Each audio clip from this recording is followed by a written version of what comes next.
Aujourd'hui marque la sortie du dernier épisode de My Hero Academia et le moins que l'on puisse dire, c'est que 9 ans après sa première diffusion, ce manga a révolutionné la nouvelle génération. De la mentalité Go Beyond plus Ultra à une nouvelle vision du héros, cette vidéo est non seulement un hommage à l'œuvre de Kohei Horikoshi, mais également une étude de l'œuvre et notamment des valeurs qu'elle nous a transmises pendant près de 10 ans.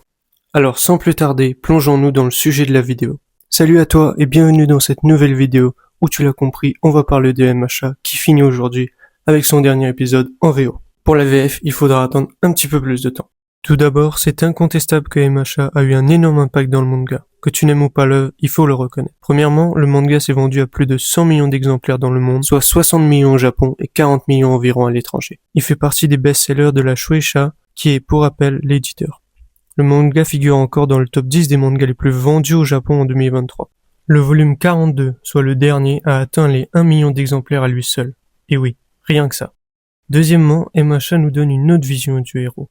En effet, on n'a pas besoin de pouvoir pour être un héros. C'est avant tout une mentalité. Bon, c'est vrai que Deku n'est pas le premier à représenter cela, mais il a grandement contribué à propager cette vision. Qu'est-ce qu'un héros ? C'est une question qui, dans la globalité de l'œuvre, revient souvent. Deku, le personnage principal, permet une réponse très claire sur le sujet. Lui qui n'avait aucun alter, aucun talent particulier, et qui voulait pourtant devenir un héros, demanda au meilleur s'il pouvait le devenir. Ce à quoi All Might rétorqua « Tu peux devenir un héros ». Deku comprit alors que le héros, c'est celui qui n'abandonne pas, et qui est toujours prêt à protéger les autres au péril de sa vie. Comme ce fut le cas pour lui bien souvent, et notamment lorsqu'il a tenté de porter secours à son ami Bakugo sans avoir aucune arme, si ce n'est son courage. Eraserhead et Aizawa disaient aussi « Un héros qui ne pense qu'à gagner ne vaut rien. Un héros doit aussi savoir perdre ».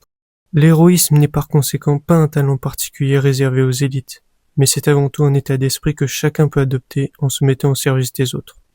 J'aimerais revenir, si tu le permets, sur quelques moments marquants de ces 8 saisons. Il risque d'y avoir quelques spoils si t'es pas à jour dans l'anime, donc je t'invite à aller à cette timeline si tu souhaites les éviter.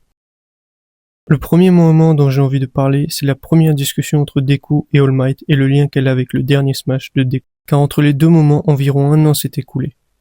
Izuku, qui voulait simplement devenir un héros, finit par devenir le plus grand des héros aux yeux de tous, et devient soutenu par la majorité de ceux qu'il a rencontrés sur la route pour y parvenir. Un autre moment qui m'a particulièrement marqué, c'est l'affrontement entre Dabi et Shoto de la famille Todoroki. On y voit 2 vies marquées par les erreurs de leurs parents, mais qui ont chacun évolué différemment. Dabi ne considérait plus sa famille, tandis que Shoto espérait qu'elle soit unie comme elle ne l'a jamais été. Et la dernière réunion de famille dans cette saison finale fut pour le moins bouleversante, où chaque membre portait en lui des regrets. Mais il fut trop tard.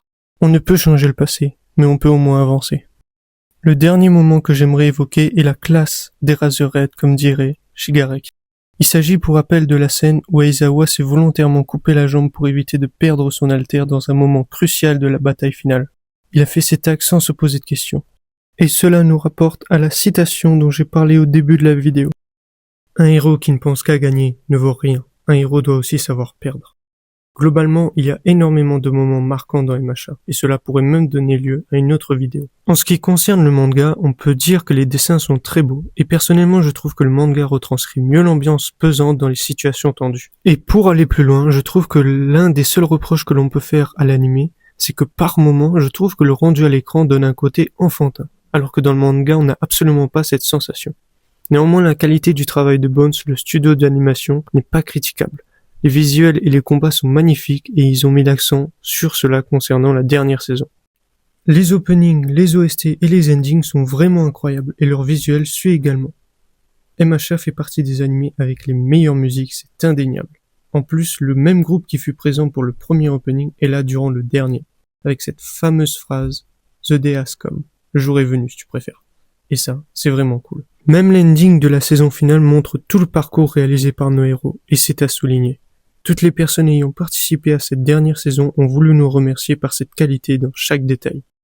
Et nous, en tant que spectateurs, on ne peut que l'approuver. Il n'y a qu'à regarder les notes que MHA a obtenues jusqu'à présent, particulièrement avec l'épisode 8 de cette saison finale, marquant la fin de l'arc de la bataille finale.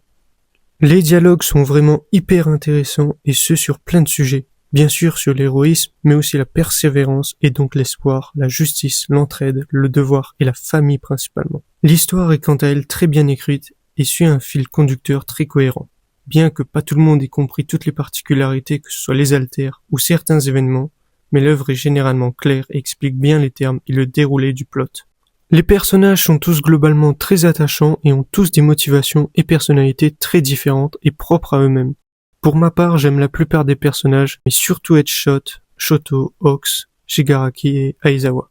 Surtout pour leur design. On a tous une sensibilité particulière pour chaque personnage, bien qu'on aurait aimé que certains d'entre eux soient plus mis en avant comme Ida, Tokoyami, Kirishima ou encore Choji. Ou même le principal encore. Attention, c'est pas une critique, c'est juste que ces personnages auraient été sympa de les voir plus souvent à l'écran.